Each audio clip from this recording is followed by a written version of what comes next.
Is your front brake pad warning light still on, or flashing, even after you change the pads? Don't worry, you're not alone.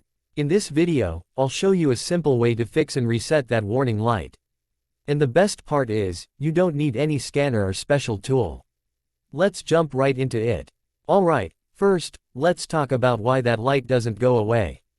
It usually means the brake pad wear sensor is still picking up a problem. And that can happen for a few common reasons. 1. The sensor wire is damaged or wasn't replaced when you changed the pads. 2. The new sensor isn't fully clipped in or seated properly. And 3. Sometimes the system just needs a manual reset before the light turns off. Okay, now let's go step by step and fix it. First, check the sensor. Look at the small wire attached to your front brake pads. If it's cut or broken, replace it. It's cheap and takes just a few minutes. Next, check the connector plug. Make sure it's clean, dry, and locked in tight. A loose or dirty plug can easily trigger that warning light. After that, turn the ignition on, but don't start the engine.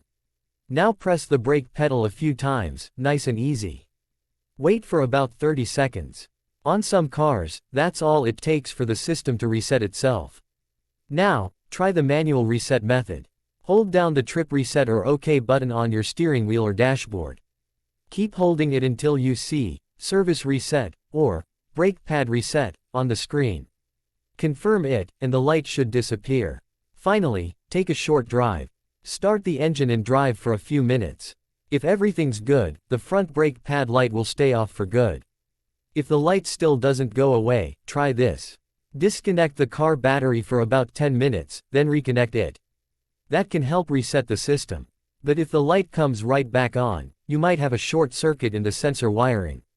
Or the brake wear module might need professional attention. That's how you fix and reset the front brake pad's warning light without a scanner. If this helped you out, tap the like button, subscribe for more easy car repair videos. And drop your car model in the comments if you're still having issues. I'll do my best to help you out. Thanks for watching, and drive safe.